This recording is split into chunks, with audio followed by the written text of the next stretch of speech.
Dans cette vidéo, je te montre comment améliorer ta prise de pinceau. La stratégie de base, comment faire l'application complète sur une toile. Puis je te le montre en temps réel. Mon nom, c'est Caro Galland. Je suis une artiste peintre franco-ontarienne qui a grandi sur une ferme. Puis moi, j'ai le plaisir d'enseigner à beaucoup de gens des stratégies de base en acrylique. Mais surtout, j'ai le plaisir de peindre des œuvres qui ont des significations pour les autres. Le premier principe de base, c'est il faut absolument mouiller ton pinceau. On mouille le pinceau avec de l'eau, on enlève l'excès. Puis en faisant ça, qu'est-ce qui se produit? C'est que tes poils sont rendus souples puis plus flexibles. L'autre chose, un petit pinceau si on regarde l'autre.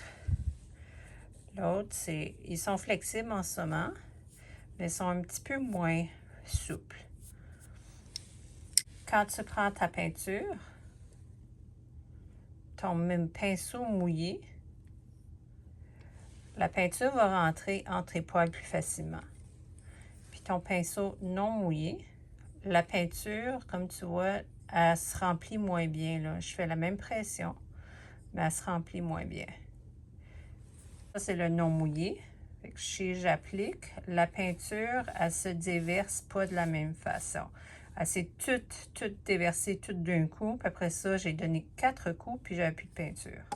Quand dit ici, la celle qui avait de l'eau, ma peinture se déverse de façon plus graduelle. Parce qu'elle a rentré dans mes poils, puis elle est plus bien appliquée sur mes poils. Prochain concept de base, c'est comment remplir ton pinceau. Donc, moi, j'aime toujours remplir, surtout quand tu veux faire une application complète dessus ta toile. Je remplis en essayant d'aiguiser mon pinceau. Même j'appelle ça, là. Fait que là, j'ai de la peinture de façon égale sur chaque côté. Ça a l'air d'un triangle. Puis là, je sais que mon application va être constante partout. Beaucoup de gens qui vont aller remplir le pinceau puis vont tremper comme ça. En ce moment, elle n'est pas si pire, là, elle le remplit, mais si tu vois, mon pinceau au bout, il est large. OK? Puis, j'ai des petits chunks. Il y en a même qui vont faire ça de même, plus tard, une petite quantité comme ça ici, là. Fait que là, quand tu viens faire l'application de ta peinture, encore là, j'ai une grosse quantité qui vient de se libérer là. Puis après ça, ça n'a pas pris tant que tout de suite, j'avais plus de peinture dessus, là. Relativement à celle-ci. Ou que ma peinture, encore là, mon application, elle se fait bien. On va ranger ça avant que ça sèche.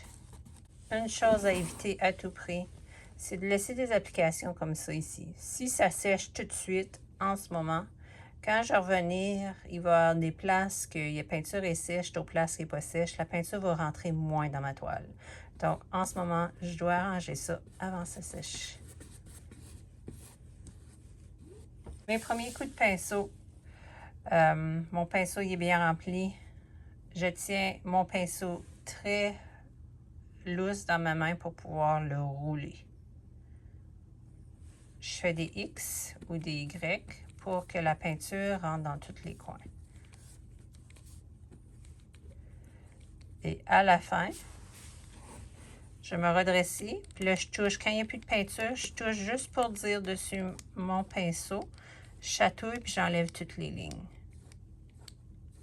Les gens, la plupart du temps, tiennent leur pinceau comme un crayon, ils le tiennent ferme, puis là ils pèsent fort dessus pour l'application.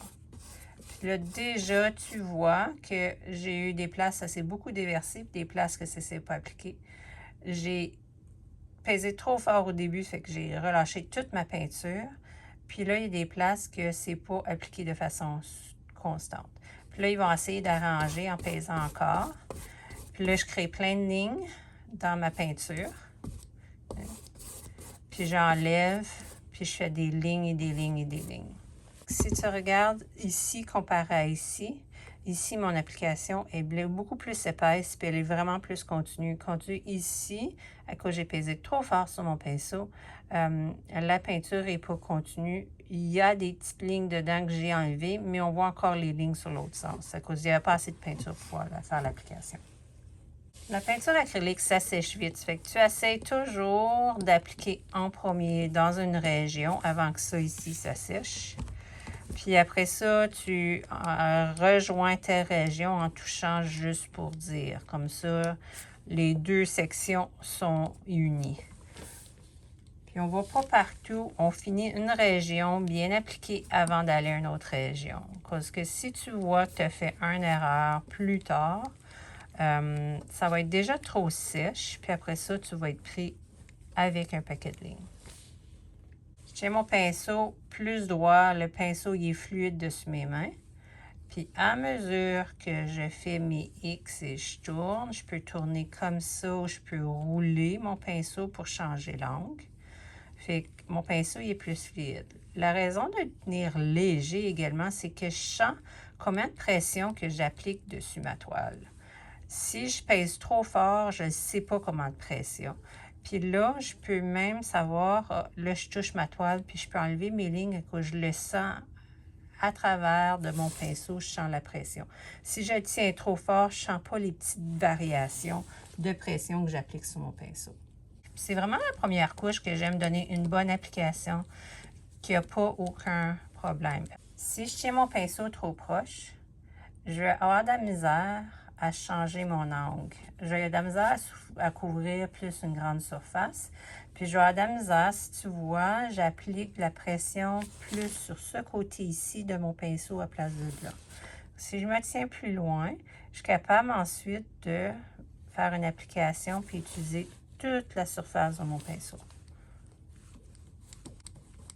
Dès que je sais qu'il n'y a plus de peinture, je m'en viens enlever les lignes, puis là, je reviens. Ta première application de peinture est vraiment, vraiment importante. À cause ça peut te causer des grands ennuis. Des petits picots comme ça, c'est difficile à cacher plus tard, donc tu ne veux pas faire ça. Faire une correction que tu enlèves ta peinture, ça se cache presque pas, tu ne veux pas faire ça. Faire un gros chunk d'application, puis que ça sèche comme ça, là, tu es pris avec une ligne dans ton œuf, puis ça peut affecter ta composition, ta peinture, qu'on se peut avoir une ligne dans le front d'un animal que tu ne voulais pas avoir. Vraiment, je te recommande de le pratiquer avec le gesso en premier. Le gesso, il sèche moins vite, donc ça te donne la permission de faire de la belle pratique sans que le temps de séchage soit trop vite puis ça te cause des ennuis. Moi, je mets toujours du gesso dessus mes toiles à cette heure. À cause sans ça, je trouve que l'application, quand je viens à faire mes sujets de ma toile, il glisse pas aussi bien. Puis là, des fois, ça me cause des ennuis ou qu'il y a des places que ça glisse pas bien. Puis il y a des places que je vois des petits picots blancs qui restent. Et c'est pour ça que mon gesso, à cette heure, je le mets toujours en une couleur. Choisis une couleur qui va aller bien avec le sujet. Ça fait que cette toile-ci, c'est une personne avec son chat. Donc, s'il me reste un petit peu de beige en quelque part qui reste, ça va aller dans l'unité de la chaleur, l'unité de la peinture. N'oublie pas les côtés. Avec les toiles, surtout galeries comme ça, ça fait beau que les côtés soient bien faits. Donc, si tu t'ennuies, t'inquiètes pour faire les côtés, ben fais-les un petit peu après que tu as fini ta toile, puis là, tu peux te concentrer sur le côté. J'avais un étudiant qui était comme « Oh, moi, les côtés, j'ai tellement de la misère. » Ben, la raison qu'elle avait de la misère, probablement, c'est la pression qu'elle appliquait sur son pinceau. Donc, les concepts que j'ai appris, que je viens de t'apprendre, vont aussi s'appliquer pour tes côtés. Si tu pèses trop fort, tu enlèves toujours la peinture sur ton côté, puis ça te fait des lignes, puis ça fait que l'application, elle se fait pas de façon égale. Puis quand tu viens faire ton côté, si tu as de la misère, fais juste une petite touche ronde, juste sur le côté. Fais juste une petite touche comme ça ici. Puis après ça, va finir ton côté de cette façon-là. Puis même des fois, j'ai remarqué, juste toucher juste pour dire un peu sur le côté comme ça, puis un petit peu comme ça l'enlève les bosses qui auraient pu se faire sur le bord. Puis souvent, qu'est-ce que je fais? Si je fais mes gessos, mes grandes surfaces, avant de commencer, Ça réchauffe mes muscles, puis je fais mieux pour le restant de l'ouvrage. Ça fait à y penser. Je fais un rappel vite fait, tout enchaîné. Bien remplir ton pinceau de chaque côté, puis de le peser dessus pour soi. Tenir ton pinceau lousse dans ta main. Tenir ton pinceau en angle, aller sur tous les sens. À mesure que ton pinceau se vide, redresser pour ensuite aller jumeler et enlever toutes les lignes possibles. Le plus fun à propos de faire préparer une toile comme ça, c'est que je sais qu'il y a des projets qui s'en viennent. L'exemple des erreurs à ne pas faire et à faire, tu peux voir la différence. J'ai mélangé mes deux stratégies. Tu peux voir la différence quand je montrais qu'est-ce que tu ne devais pas faire sur celle-ci. Puis après ça, quand tu regardes celle-ci, c'est un peu mieux, l'application. Ce phénomène est lorsque tu attends trop longtemps avant de continuer à peindre. Ça fait une petite barre entre les deux toiles, entre les deux applications, qui fait que ça fait un gradient. Donc, tu essaies de travailler le plus vite possible pour éviter ça. Bonne chance!